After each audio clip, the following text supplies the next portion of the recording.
So just to make sure you're in the right class, this is the Financial Peace class, and you will notice on your there's a little syllabus, and then we're going to get class number 1 passed out here in just a very few minutes. We're going to move this thing along pretty quickly, and I wanted to kind of go through a syllabus really quickly also, just to kind of set some expectations and give some acknowledgments. My name is Rich Farkas. This is my wife, Deb. And this is Danielle Lefevre. And Jacob will also be here off and on. We're kind of doing a little bit of a team approach, mainly my efforts here as far as putting things together. But one thing we wanted to do, I want to give some acknowledgement here. In the back. So I've dedicated this class to Mike Foley. And some of you remember Mike Foley. And Mike was our good friend, number one, but he was had in the past here with the church conducted the full Dave Ramsey Financial Peace class. So this was the full-blown, copyrighted, paying the tuition and all that for those materials. And that's not what this class is, and that's why I've kind of come up with the financial peace aspect. So I did want to dedicate that to Mike, who passed back in February of 2021. And again, he was passionate about this, and I was blessed to kind of co-lead with him some of those classes. But he was certified, and he was all about it. So you'll see here on the syllabus what this class isn't. It's not the Dave Ramsey class. And you may be motivated to go into the full-blown financial peace class. You can do them live, online. I kind of researched what's out there today. You don't have to go in person, but you could be in a Zoom class where it is live and develop relationships. This is not the Crown Financial Ministries class. That's another good class. I was certified in that class back in the day, and way back when we were meeting at Shortridge, I taught the church that Crown Financial. These are copyrighted programs. They're excellent. Way more stuff than what you're going to get here in this class. So I want to make sure you guys know that. This is going to be very, we're going to throw a lot at you. We're going to give you some of the good stuff here. Matter of fact. So you see this is the essential Michael Jackson. So if you had the whole catalog of Michael Jackson albums and all of his stuff going back to the Jackson 5, you'd have a great collection. But the essential Michael Jackson gets you some of that good stuff. You're going to get Thriller and probably Ben and maybe ABC. I don't know. You definitely get Billy Joe. Billie Jean, Billy Joe. But anyway, yeah. So this is not that class. So I say that as we're starting out here, I want to say what this class is designed to do mainly on financial wellness or sophistication.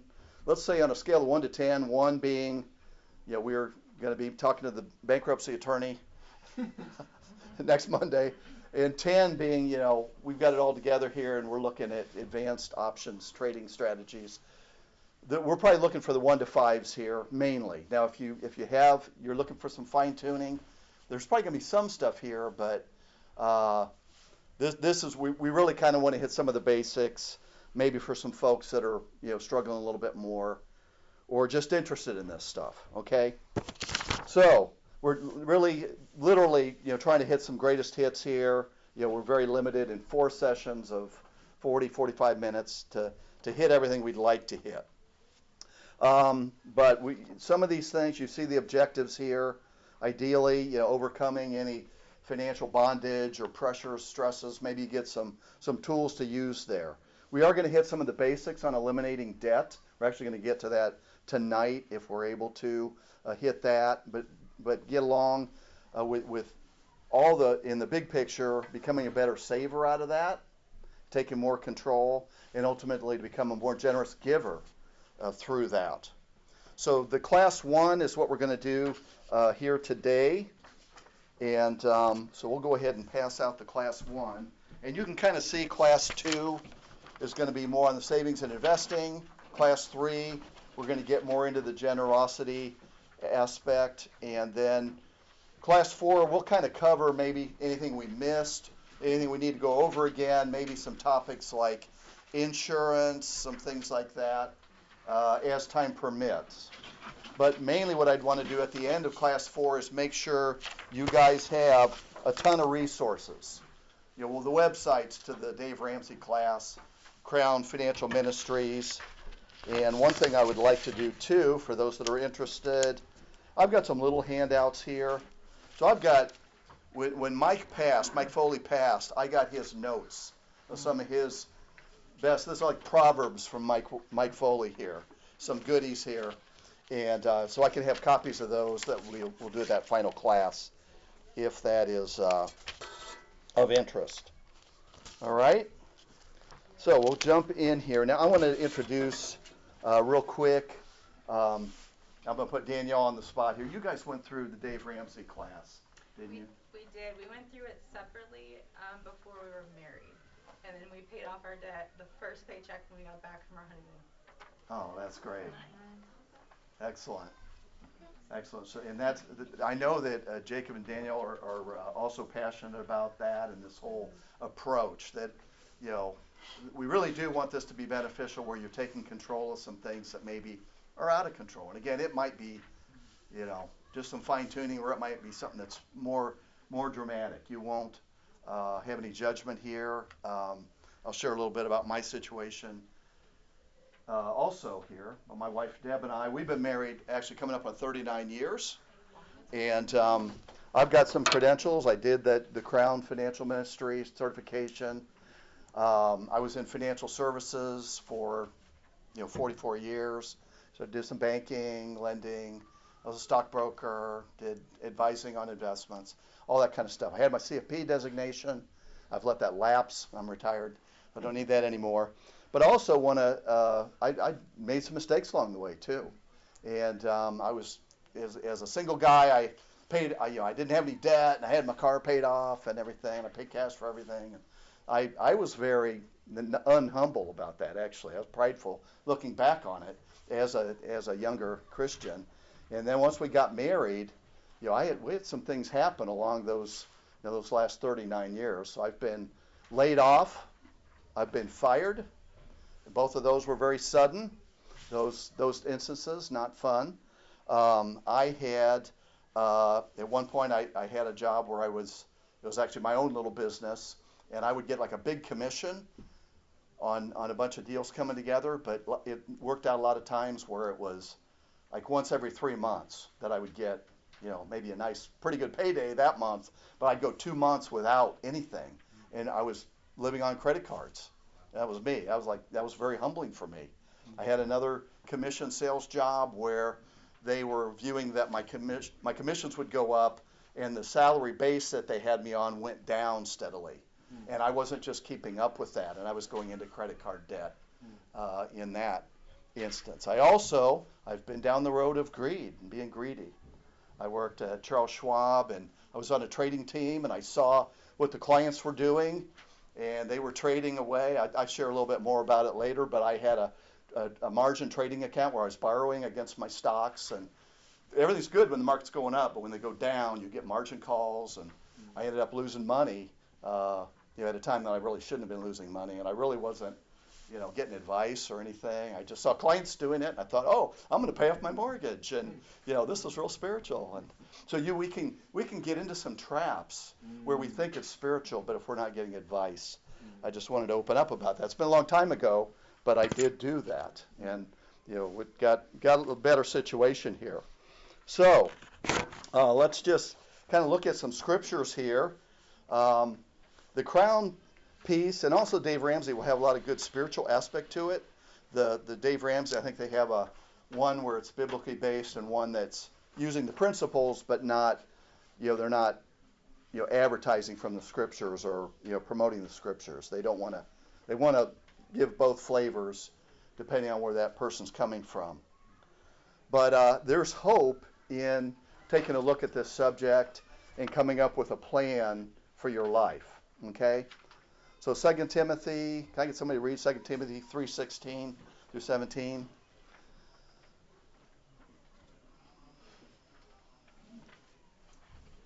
Yeah, Deb. Yeah. Second We one. know the scripture, I think. 3:16 through 17. Yeah. Is all scripture is God breathed and is useful for teaching, rebuking, correcting, and training in righteousness, so that the servant of God may be thoroughly equipped for every good work. So we can be thoroughly equipped. You know, God's giving us hope, and through scriptures and biblical principles, and there are a ton of them. There are a ton of them. There's so many more scriptures about money and Jesus. You know, money, money, money, because you know the overflow of the heart and a lot of aspects of that. There's a ton of scriptures, and God really does thoroughly equip us for this work too, to have our finances turned around. And I don't think God really wants us, number one, to be struggling long term. We may have consequences for some decisions or some things we did, some mistakes, but there's a way out of it. Like Danielle was saying, by applying yourself, they got out of debt before they got married, which is great. So you can be thoroughly equipped, and you can take hope in that. Proverbs 21:5, the plans of the diligent lead to profit as surely as haste leads to poverty. So by having a plan, we're kind of planning here. You're learning, and you'll be coming up with some plans, hopefully that you can implement, maybe even take it further when this class is done. Proverbs 15:22, plans fail for lack of counsel, but with many advisors they succeed. So I know when I was doing the margin trading thing, I really wasn't getting a lot of advice about that. I saw clients doing it. They were making money. The market was going up, but when the market started going down, I hadn't really opened up about that, and I ended up losing money as a result. And if I would have had some counselors or some advisors, and there were brothers I knew that I probably could have given me some good advice on that, like, hey, that may not be the greatest thing, Rich. But I thought I knew better. So I think the idea is to maybe even be thinking about now, who are some people, maybe a financial advisory board for you and your family. Who are some people that hey, I know he has been successful, she has been successful. If I'm in doubt, can I get counsel from this person? Proverbs 24:27, put your outdoor work in order and get your fields ready. After that, build your house.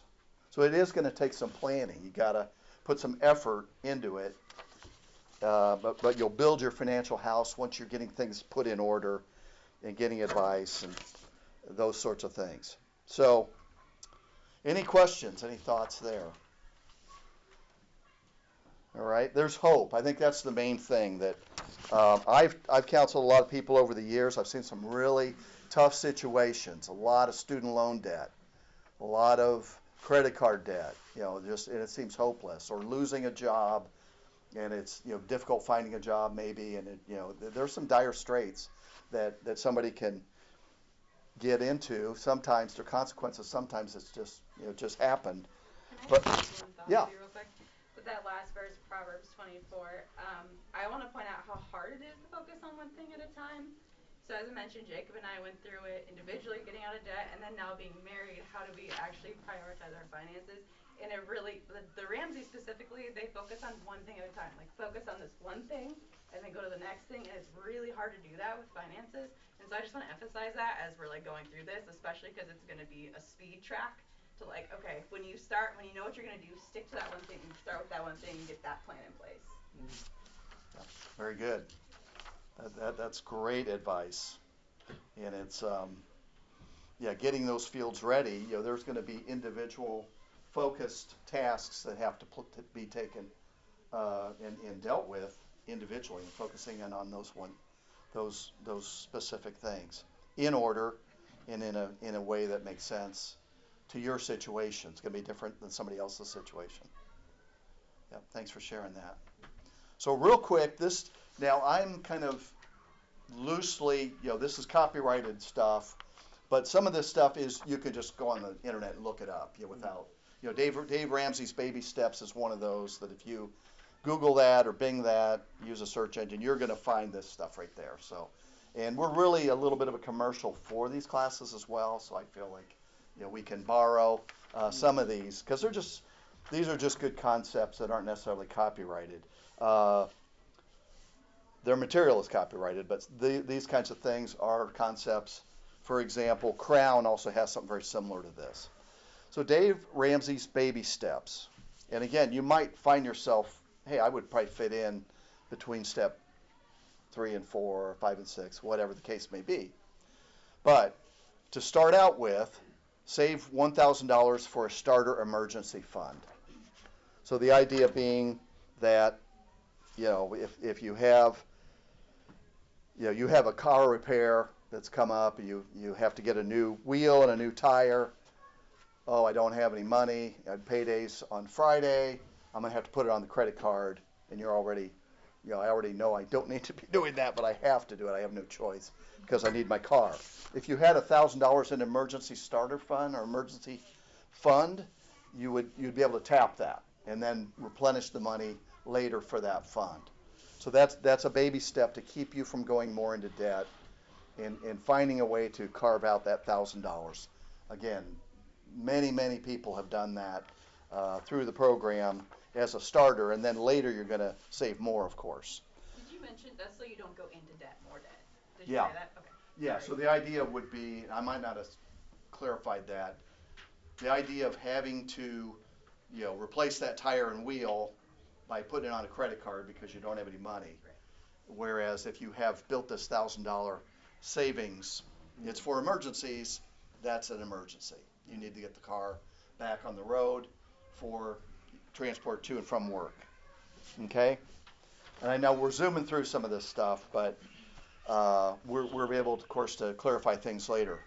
So the next step is to pay off all debt except the mortgage, and that's using the debt snowball method. So this is kind of got that on the back here. So the idea would be, so what we're trying to do, think of a snowball moving down a hill, and as in the good packing snow, and it gets bigger and bigger and bigger, you get momentum, and you get down to where you've wiped out the debt along the way. So what you're going to do here, we can draw out, I actually have a sample one I can show you if you want to look at it. But the debt snowball, you can go online and look this up, but you would list all your outstanding debts. So let's say I've got 3 MasterCards and 2 Visas. So you would list them all out. You're going to list out the minimum payment on each one, and you're going to rank them in order, the one that is the smallest one. So we're going to talk about, you want to set up a budget. That's part of the plan, is setting up a budget and spending. And I'm going to hit that here briefly in just a minute. But the idea would be you're going to make the minimum payment on all of the ones except the one that's the smallest debt. The smallest debt, because what we want to do is we want to get some momentum going.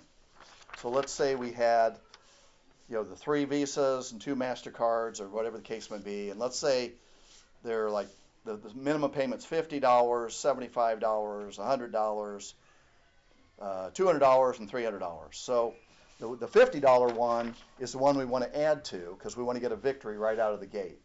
Okay? So let's say we worked through a budget and we found, hey, I could switch my streaming service. I got a better deal. I've cut out, I'm not doing Starbucks as much, or maybe at all for a while. We would go through and you've identified in your cash flow, hey, I've got an extra $100 now. And we'll talk about that here in a minute too. But what you would do is, instead of making that $50 on the one with the smallest payment, you're going to pay $150. So you're going to pay that off sooner, and then all of a sudden that's gone. And then you're going to take that $150 and apply it to the next Visa. Instead of $75, you're paying $225. So you're going to really accelerate paying off that one. Then you're going to take the $225 and pay it on to the next one, which was $100. You're paying $325.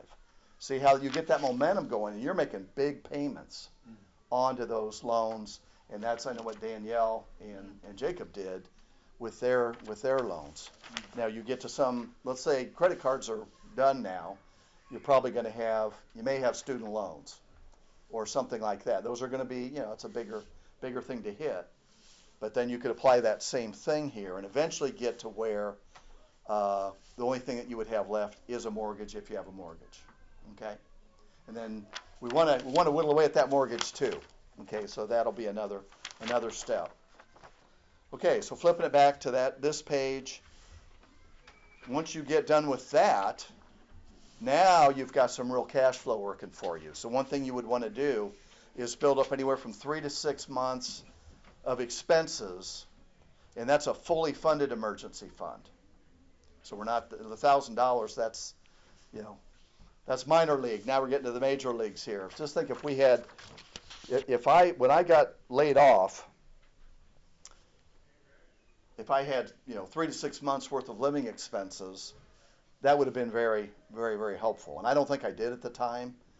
They did give me a severance, but I wanted to find a job before I had to eat into that severance. So fortunately, I was able to get something just using vacation pay. But that did happen to us. Jacob was laid off for, I think we had 8 weeks from paycheck to paycheck, and because of the dates, how it fell, we only got one severance check, but we had I think 4 months at the time. So like we knew that we were going to basically be okay because he kept working for a job. But we literally lived that a year ago, so it's worth it. And we could probably do a show of hands where this has maybe happened. I mean, it's just the economy. I know one of mine was not for performance, but one of them was a sales job. So it can happen. But just think there's a lot of empowerment there, and I think the 3 to 6 months, kind of know your situation. If it would be harder to find a job because of your specialty or something like that nature, you would want to do the 6 months for sure. I mean, that would be the ideal. 3 months might be able to get, especially a single person, that might do it. That's going to, in a lot of cases, should be able to find something. Okay, so once you've got that funded, then they're going to suggest 15% of your income in retirement savings. Okay, there's a lot of ways to do that. We're going to talk more about saving and investing next week as we're able to. But 401ks, individual retirement accounts, IRAs, Roth versions of both IRA, and you can do the Roth many times in a 401k these days. You want to invest that money in retirement savings. We're going to talk more about investing in the markets and those kinds of things next week. So if applicable, step number 5 would be to save for your college fund, your children's college fund. And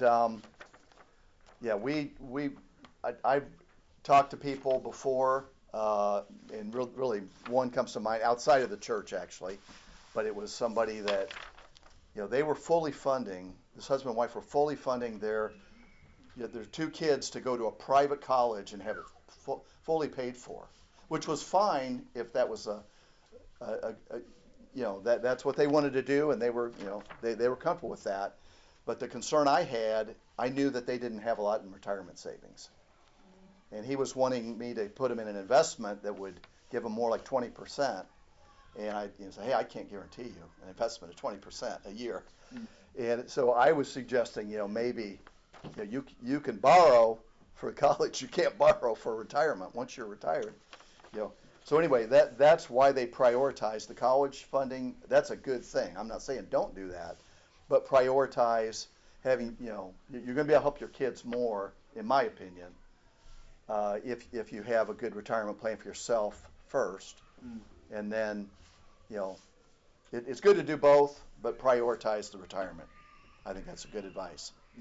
And then to pay off your mortgage early, there's a lot of ways to do that, but one way to do it, I think the smart way is to take some, again, of the extra money and pay more on your mortgage than what your minimum payment would be.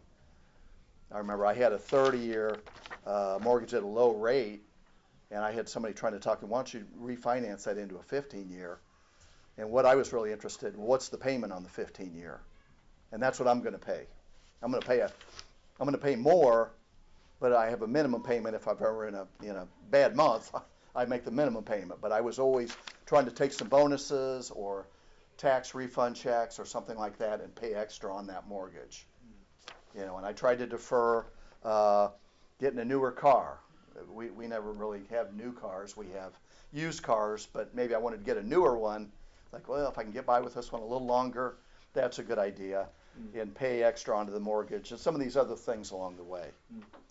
All right, and then build wealth, give and live like nobody else, okay? So, again, the final step would be, well, you get that house paid off, you can really save and do a lot of things, be very generous, think about not having a house payment.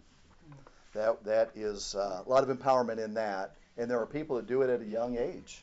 There are people, that you don't have to be near in retirement to do that if you would follow this plan. Okay? All right. So turning the page over here, and so let's talk about spending. And again, some of you people may have this completely nailed down, and that's fine, but some may need some help with this. What we want to do and what the charge would be is to start tracking our spending. Starting tomorrow or even on the way home, if you get gas on the way home, let's track all the spending that you're going to do. And maybe we'll track it. We have 4 weeks of this class.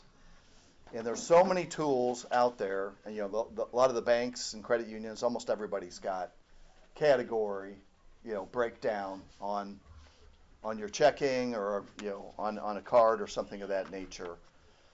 And what we would do is we want to track and see where are you spending, and what we're really looking for is where's the leakage, or where's the fine tuning I can do. And wow, I'm paying that much on my phone bill, or I'm paying that much. I'm going to Starbucks that often. Maybe I can tweak things around a little bit. Can I add too? Yeah. I think the key to this is being meticulous and accurate with it. If you're married and there's someone that is better with numbers, maybe this isn't something for them to do. If you don't like numbers, well, sorry, you need to like a little in it then, because this is important just to find that leakage area. But it's really important. I mean, be precise with it. If you spend $3.25 on a coffee, like write that down. Mm-hmm.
All right, so cost savings ideas.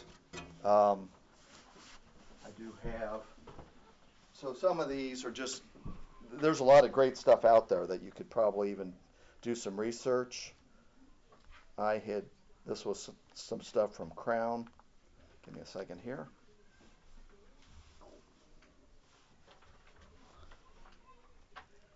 Yeah, and I think we're always trying to shop around for, like I get a bill. I know I just got one from Netflix where like they raised it like $5. They don't raise it just like 3% a year or 5% a year. They, I decreased mine down to where I get the ads and went down to $7.99. Then they raised it $1. Yeah. So definitely monitor that kind of stuff like streaming services, and kind of finding the best thing. This is kind of getting back to the budgeting and the spending, tracking your spending. But find what works for you. If it's doing it on paper, I know Mike Foley and his notes. He did it on a spreadsheet. He would do it to the penny on an Excel spreadsheet. I use my Chase app quite a bit to kind of see where, hey, where's the leakage there? But there's a lot of great stuff. Paper, we're doing what works for you. And then, like Danielle said, as a couple, it's going to take a little bit more effort, to doing it. Make sure that you're doing it together, or at least reviewing things together. One of the tips here was before a major purchase, any major purchase, suggesting waiting 30 days. 30 days. And then to shop around. Gives you more time to shop. Also gives you some time to evaluate, hey, is this really, something, or, maybe this is something, hey, I'm tempted to go buy the new one on sale, but if I looked around on Facebook Marketplace, maybe, this is something I need, but maybe I can find a good used one for a third of the price. Yeah. And if I really take my time, if I take a full 30 days, hey, this one's almost like brand new, and I got it for a third of the price. Those kinds of things are big mistakes. My big mistakes I've learned from have been the bigger things like houses, big home repairs, cars, those types of things is where you can make bigger mistakes. I have the opposite end of that. Put something in your Amazon cart and leave it for 24 hours, and if you still want it, then you can buy it. I like that. So that means you're. So give it time to rest, and if you still want it. So you know how buyer's remorse. Yeah. Yeah. So it's not like pressure. If you're not like being included or something. Yep, I like that one too. And I had my eye on something that I was I had an impulse, and I haven't bought it yet. So I actually may reward myself if I sell something and get more money. I may reward myself for buying that thing.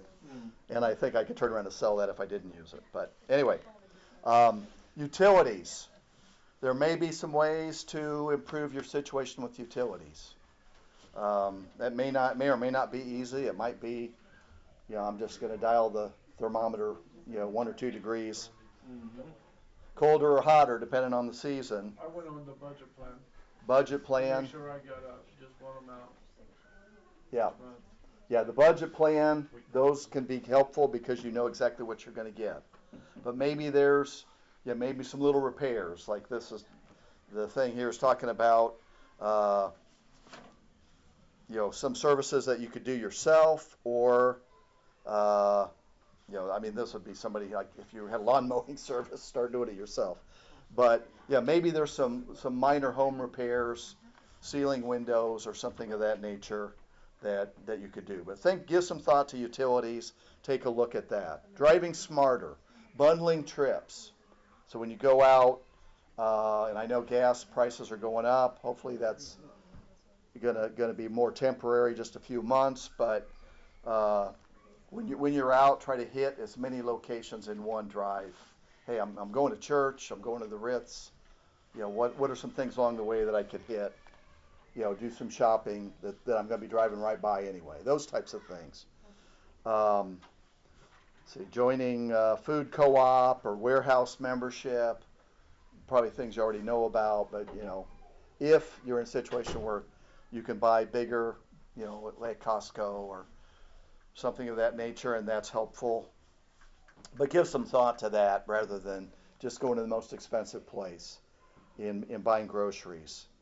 Yeah, cable TV, internet, movies, sporting events, eating out. These are some things where it kind of hits home, And I always tell people, maybe reward yourself.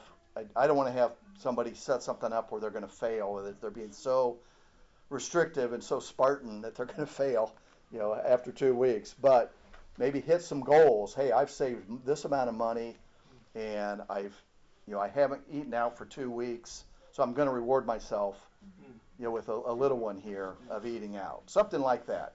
Kind of like a cheat on a diet, right? Something.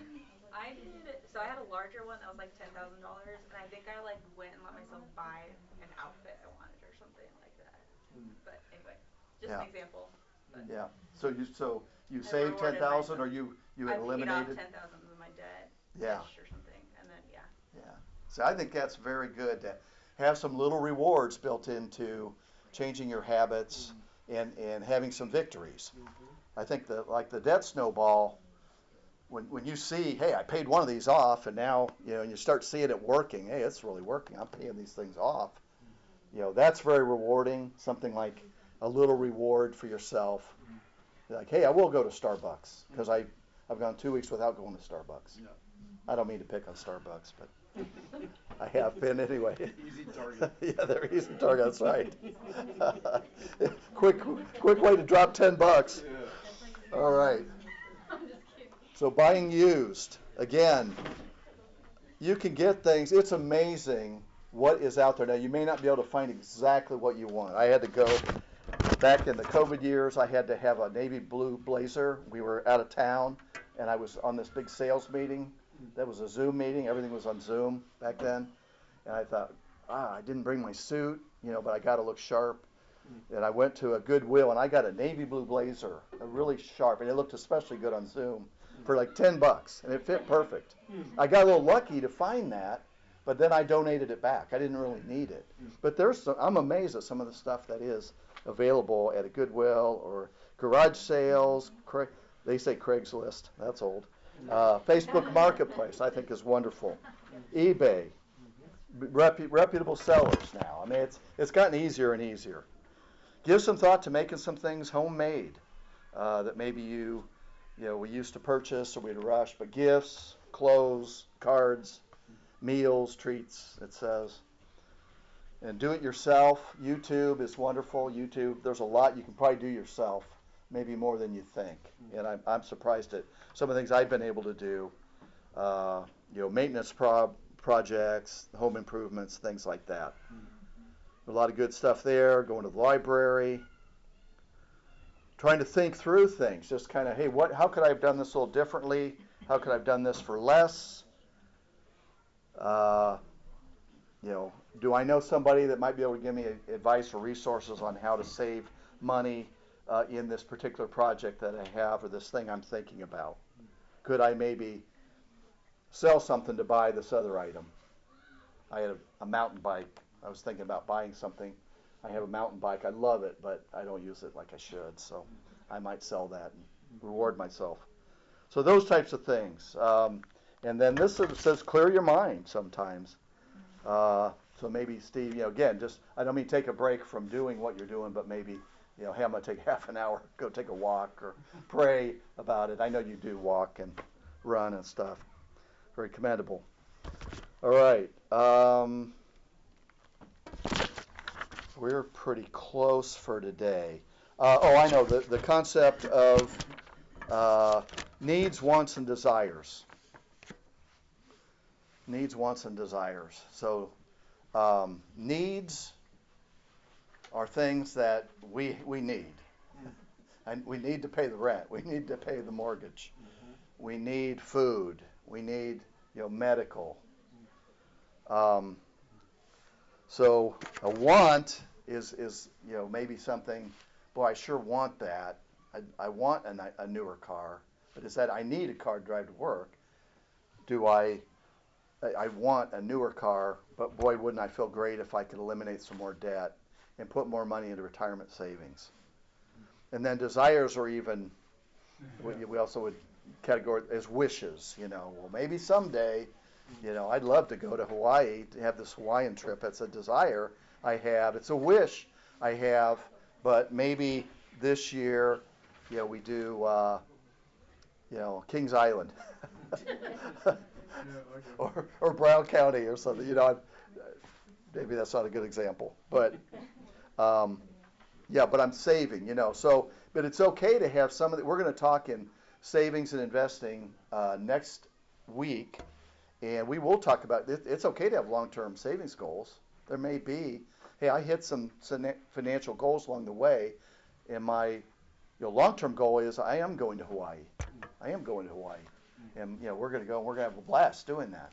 So that's okay to do that.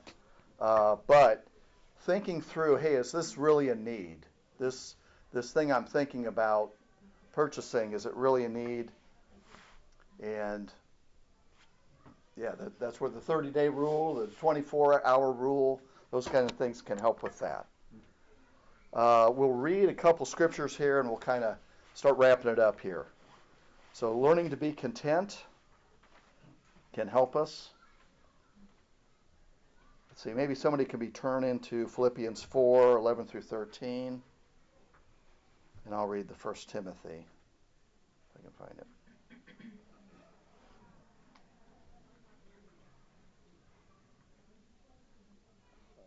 Yeah, well, you guys are doing great. We're moving along pretty quick here. Okay, 1 Timothy 6, 8. But if we have food and clothing, we will be content with that. I'll go back to verse 7. I'll go back to verse 6. But godliness with contentment is great gain. For we brought nothing into the world, and we can take nothing out of it. But if we have food and clothing, we will be content with that. Those who want to get rich fall into temptation and a trap and into many foolish and harmful desires that plunge people into ruin and destruction. So anyway, we'll talk a little bit more about these concepts next week.